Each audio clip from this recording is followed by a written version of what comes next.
बगोड़ा episode 3। मारे गए। अमजद माथे पर हाथ रख कर बोला। मैं हंस पड़ा। वक्त गुजरने का पता ही न चला। हम दोनों ने 3 साल कमांडो की सर्विस में गुजार दिए। इस दौरान हम मुख्तलिफ पेशा वाराना कोर्स करके अपनी काबिलियत का लोहा मनवा चुके थे। मैं 10 दिनों की छुट्टी पर था और अब्बू जान के कमरे में बैठा इनके पाँव दबा रहा था।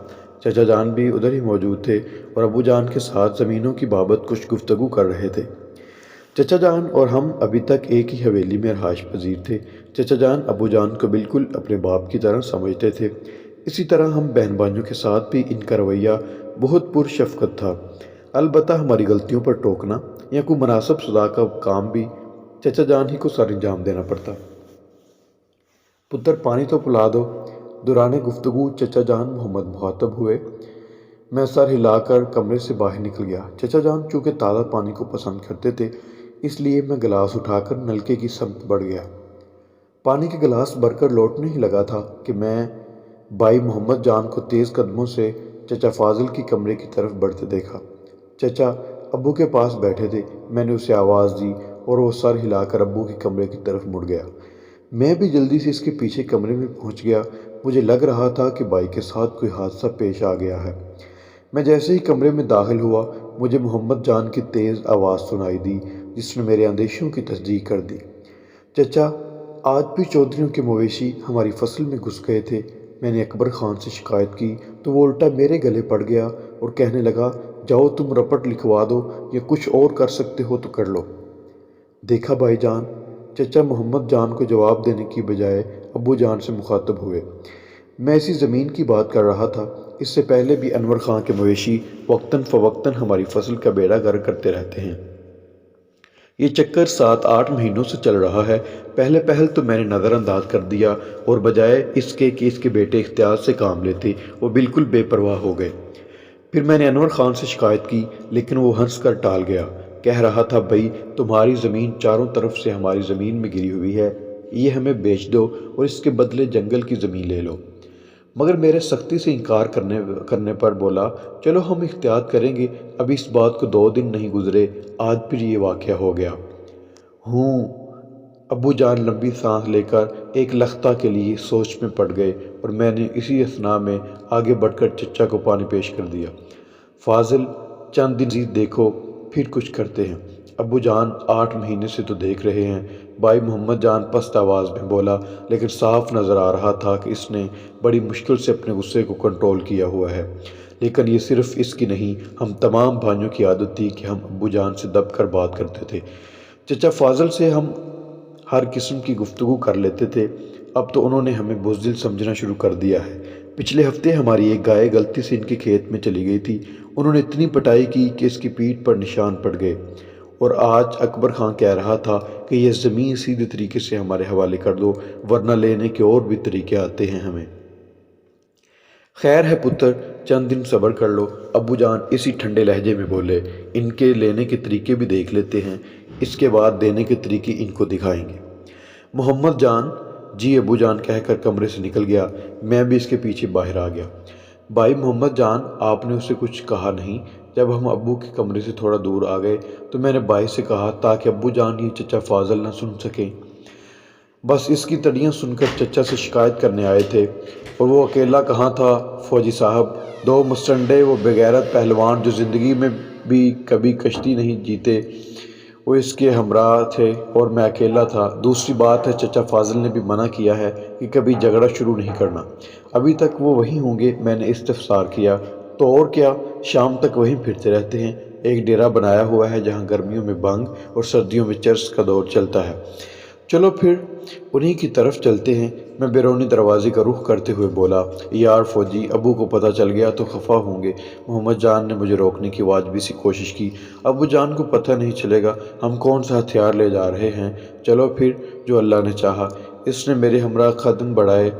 चौधरी अनवर खान हमारे गांव का सबसे बड़ा ज़मींदार था। इसके 2 बेटे अकबर खान, आज़म खान और इन दोनों से छोटी बेटी शहला थी। दोनों भाई कंवारे, परले दर्जे के बदतमीज़ और झगड़ालू थे। इनकी बहन के मुतल्लक सुना था कि शहर में अपने मामू के पास रहते, ہوئے MBBS کر رہی ہے۔ چودھری انور خان ایک دفعہ ناظم بھی منتخب ہو چکا تھا اور اپنے آپ کو بڑی توپ شہ سمجھتا تھا۔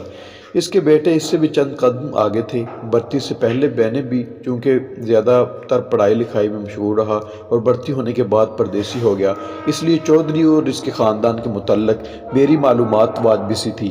محمد جان بھائی ان کے متعلق کافی معلومات رکھتا تھا جو زمینوں تک پہنچتے ہوئے وہ میرے گوش گزار کر چکا تھا۔ اس وقت وہ ان درختوں کے جھنڈ میں بیٹھے تھے۔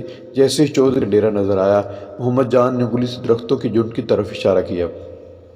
دور ہی سے چارپائی پر بیٹھے ہوئے 3 بندے نظر آئے۔ تینوں کا رخ ہماری سمت ہی تھا، لیکن ہمارے قریب پہنچنے پر بھی انہوں نے اٹھنے کی زحمت گوارا نہ کی۔ کرم شاہ آج تو اپنے ڈیرے پر سرکار نظر آ رہی ہے، اکبر خان نے اپنے ساتھ موجود چیلوں میں سے کسی ایک سے مخاطب ہوا۔ جی چودھری جی، دونوں یک زباں بولے، اس لیے میں کرم شاہ کو نہ پہچان سکا کہ وہ کون ذات شریف ہے۔ ان تینوں میں اکبر کون ہے؟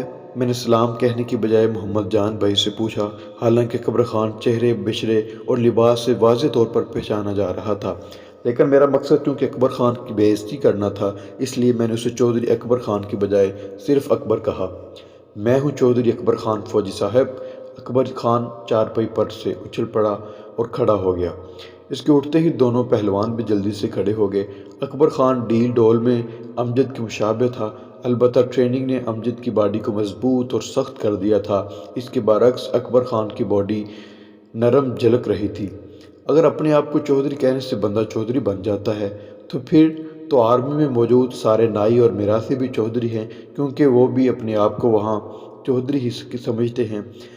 زبان سنبھال کر بات کرو، وہ غصے سے چیخ کر بولا، اور میں جان بوجھ کر کہکا لگا کر ہنس پڑا۔ میری ہنسی نے جلتی پر تیل کا کام کیا۔ تیری تو؟ وہ غصے سے باولا ہو کر میری سمت دوڑا، لیکن ابھی مجھ سے 2-3 فٹ دور ہی تھا کہ میری باہنی ٹانگ حرکت میں آئی اور چھاتی پر لگنے والی ضرب سے وہ اچھل کر چارپائی پر جا پڑا۔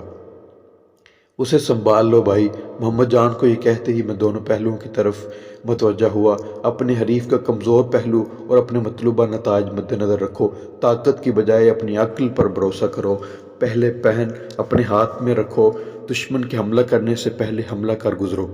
اپنے استاد صوبیدار مراد صاحب کی یہ باتیں میرے دماغ میں اس طرح گونج رہی تھیں جیسے وہ سامنے کھڑے لیکچر دے رہے ہوں۔